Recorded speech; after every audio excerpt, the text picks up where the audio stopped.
Hans Christian Andersen, Conte d'Andersen. La bergère et le ramoneur.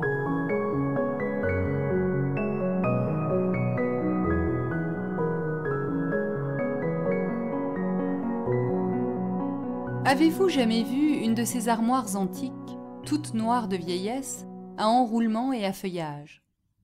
C'était précisément une de ces armoires qui se trouvait dans la chambre.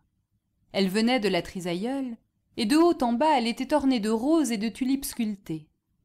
Mais ce qu'il y avait de plus bizarre, c'étaient les enroulements, d'où sortaient de petites têtes de cerf avec leurs grandes cornes. Au milieu de l'armoire, on voyait sculpter un homme d'une singulière apparence. Il ricanait toujours, car on ne pouvait pas dire qu'il riait. Il avait des jambes de bouc, de petites cornes à la tête et une longue barbe. Les enfants l'appelaient le grand général commandant en chef Jambes de Bouc, nom qui peut paraître long et difficile, mais titre dont peu de personnes ont été honorées jusqu'à présent. Enfin, il était là, les yeux toujours fixés sur la console placée sous la grande glace, où se tenait debout une gracieuse petite bergère de porcelaine. Elle portait des souliers dorés, une robe parée d'une rose toute fraîche, un chapeau d'or et une houlette. Elle était charmante. Tout à côté d'elle se trouvait un petit ramoneur noir comme du charbon, mais pourtant de porcelaine aussi. Il était aussi gentil, aussi propre que vous et moi, car il n'était en réalité que le portrait d'un ramoneur. Le fabricant de porcelaine aurait tout aussi bien pu faire de lui un prince, ce qui lui aurait été vraiment bien égal. Il tenait gracieusement son échelle sous son bras, et sa figure était rouge et blanche comme celle d'une petite fille, ce qui ne laissait pas d'être un défaut qu'on aurait pu éviter en y mettant un peu de noir. Il touchait presque la bergère. On les avait placés là où ils étaient, et là où on les avait posés, ils s'étaient fiancés. Aussi l'un convenait très bien à l'autre. C'étaient des jeunes gens faits de la même porcelaine, et tous deux également faibles et fragiles. Non loin d'eux se trouvait une autre figure 3 fois plus grande. C'était un vieux Chinois qui savait hocher la tête. Lui aussi était en porcelaine. Il prétendait être le grand-père de la petite bergère, mais il n'avait jamais pu le prouver. Il soutenait qu'il avait tout pouvoir sur elle, et c'est pourquoi il avait répondu par un aimable hochement de tête au grand général commandant en chef Jambes de Bouc, qui avait demandé la main de la petite bergère. « Quel mari tu auras là ?» dit le vieux Chinois. « Quel mari ! Je crois quasi qu'il est d'acajou. Il fera de toi Madame la grande générale commandante en chef Jambes de Bouc. Il a toute son armoire remplie d'argenterie, sans compter ce qu'il a caché dans les tiroirs secrets. « Je n'entrerai jamais dans cette sombre armoire, dit la petite bergère. J'ai entendu dire qu'il y a dedans 11 femmes de porcelaine. Eh bien, tu seras la 12e, dit le Chinois. Cette nuit, dès que la vieille armoire craquera, on fera la noce, aussi vrai que je suis un Chinois. Et là-dessus, il hocha la tête et s'endormit. Mais la petite bergère pleurait en regardant son bien-aimé le ramoneur. « Je t'en prie, dit-elle, aide-moi à m'échapper dans le monde, nous ne pouvons plus rester ici. »« Je veux tout ce que tu veux, dit le petit ramoneur. Sauvons-nous tout de suite. Je pense bien que je saurais te nourrir avec mon état. »« Pourvu que nous descendions heureusement de la console, dit-elle. Je ne serai jamais tranquille tant que nous ne serons pas hors d'ici. » Et il la rassura, et il lui montra comment elle devait poser son petit pied sur les rebords sculptés et sur le feuillage doré. Il l'aida aussi avec son échelle, et bientôt ils atteignirent le plancher. Mais en se retournant vers la vieille armoire, ils virent que tout y était en révolution. Tous les cerfs sculptés allongeaient la tête, dressaient leur bois et tournaient le cou. Le grand général commandant en chef Jambes de Bouc fit un saut et cria au vieux Chinois « Les voilà qui se sauvent! Ils se sauvent !» Alors ils eurent peur et se réfugièrent dans le tiroir du marchepied de la fenêtre. Là se trouvaient 3 ou 4 jeux de cartes dépareillés et incomplets, puis un petit théâtre qui avait été construit tant bien que mal. On y jouait précisément une comédie, et toutes les dames, qu'elles appartiennent à la famille des carreaux ou des piques, des cœurs ou des trèfles, étaient assises au premier rang et s'éventaient avec leurs tulipes. Et derrière elles se tenaient tous les valets, qui avaient à la fois une tête en l'air et l'autre en bas, comme sur les cartes à jouer.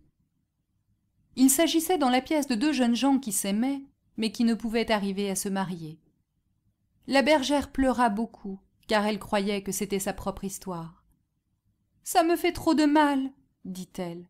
Il faut que je quitte le tiroir. » Mais lorsqu'ils mirent de nouveau le pied sur le plancher et qu'ils jetèrent les yeux sur la console, ils aperçurent le vieux Chinois qui s'était réveillé et qui se démenait violemment. « Voilà le vieux Chinois qui accourt !» s'écria la petite bergère, et elle tomba sur ses genoux de porcelaine, tout à fait désolée. « J'ai une idée, dit le ramoneur. Nous allons nous cacher au fond de la grande cruche qui est là, dans le coin. Nous y coucherons sur des roses et sur des lavandes, et s'il vient, nous lui jetterons de l'eau aux yeux. »« Non, ce serait inutile, lui répondit-elle. Je sais que le vieux Chinois et la cruche ont été fiancés, et il reste toujours un fond d'amitié après de pareilles relations, même longtemps après. Non, il ne nous reste pas d'autre ressource que de nous échapper dans le monde. »« Et en as-tu réellement le courage ?» dit le ramoneur. « As-tu songé comme le monde est grand, et que nous ne pourrons plus jamais revenir ici ?»« J'ai pensé à tout, » répliqua-t-elle. Et le ramoneur la regarda fixement et dit ensuite : « Le meilleur chemin pour moi est par la cheminée. As-tu réellement le courage de te glisser avec moi dans le poêle et de grimper le long des tuyaux ? C'est par là seulement que nous arriverons dans la cheminée, et là je saurai bien me retourner. Il faudra monter aussi haut que possible, et tout à fait au haut, nous parviendrons à un trou par lequel nous entrerons dans le monde. » Il la conduisit à la porte du poêle. « Dieu, qu'il fait noir !» s'écria-t-elle. Cependant elle l'y suivit, et de là dans les tuyaux, où il faisait une nuit noire comme la suie. « Nous voilà maintenant dans la cheminée, dit-il. Regarde, regarde là-haut la magnifique étoile qui brille. » Il y avait en effet au ciel une étoile qui semblait par son éclat leur montrer le chemin. Il grimpait toujours. C'était une route affreuse, si haute, si haute. Mais il la soulevait, il la soutenait et lui montrait les meilleurs endroits où mettre ses petits pieds de porcelaine. Ils arrivèrent ainsi jusqu'au rebord de la cheminée, où ils s'assirent pour se reposer, tant ils étaient fatigués. Et ils avaient bien de quoi l'être. Le ciel avec toutes ses étoiles s'étendait au-dessus d'eux, et les toits de la ville s'inclinaient bien au-dessous. Ils promenèrent leurs regards très loin tout autour d'eux, bien loin dans le monde. La petite bergère ne se l'était jamais figuré si vaste. Elle appuyait sa petite tête sur le ramoneur et pleurait si fort que ses larmes tachèrent sa ceinture. « C'est trop, dit-elle. C'est plus que je n'en puis supporter. Le monde est trop immense. Oh, que ne suis-je encore sur la console près de la glace. Je ne serai pas heureuse avant d'y être retournée. Je t'ai suivie dans le monde. Maintenant, ramène-moi là-bas si tu m'aimes véritablement. » Et le ramoneur lui parla raison. Il lui rappela le vieux Chinois et le grand général commandant en chef Jambe de Bouc. Mais elle sanglotait si fort et elle embrassa si bien son petit ramoneur qu'il ne put faire autrement que de lui céder, quoique ce fût insensé. Ils se mirent à descendre avec beaucoup de peine par la cheminée, se glissèrent dans les tuyaux et arrivèrent au poêle. Ce n'était pas certes un voyage d'agrément, et ils s'arrêtèrent à la porte du poêle sombre pour écouter et apprendre ce qui se passait dans la chambre. Tout y était bien tranquille. Ils mirent la tête dehors pour voir. Hélas, le vieux Chinois gisait au milieu du plancher. Il était tombé en bas de la console en voulant les poursuivre, et il s'était brisé en 3 morceaux. Tout le dos s'était détaché du reste du corps, et la tête avait roulé dans un coin. Le grand général commandant en chef Jambe de Bouc conservait toujours la même position et réfléchissait. « C'est terrible, dit la petite bergère. Le vieux grand-père s'est brisé, et c'est nous qui en sommes la cause. Oh, je ne survivrai jamais à ce malheur !» Et elle tordait ses petites mains. « On pourra encore le recoller, dit le ramoneur. « Oui, on pourra le recoller. Allons, ne te désole pas. Si on lui recolle le dos et qu'on lui mette une bonne attache à la nuque, il deviendra aussi solide que s'il était tout neuf, et pourra encore nous dire une foule de choses désagréables. Tu crois ? dit-elle. Et ils remontèrent sur la console où ils avaient été placés de tout temps. Voilà où nous en sommes arrivés, dit le ramoneur. Nous aurions pu nous épargner toute cette peine. Oh, si seulement notre vieux grand-père était recollé, dit la bergère. Est-ce que ça coûte bien cher ? Et le grand-père fut recollé. On lui mit aussi une bonne attache dans le cou, et il devint comme neuf.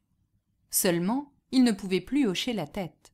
« Vous faites bien le fier depuis que vous avez été cassé, » lui dit le grand général commandant en chef Jambe de Bouc. « Il me semble que vous n'avez aucune raison de vous tenir si roide. Enfin, voulez-vous me donner la main, oui ou non ?» Le ramoneur et la petite bergère jetèrent sur le vieux Chinois un regard attendrissant. Ils redoutaient qu'il ne se mît à hocher la tête, mais il ne le pouvait pas, et il aurait eu honte de raconter qu'il avait une attache dans le cou. Grâce à cette infirmité, les jeunes gens de Porcelaine restèrent ensemble. Ils bénirent l'attache du grand-père, et ils s'aimèrent jusqu'au jour fatal où ils furent eux-mêmes brisés.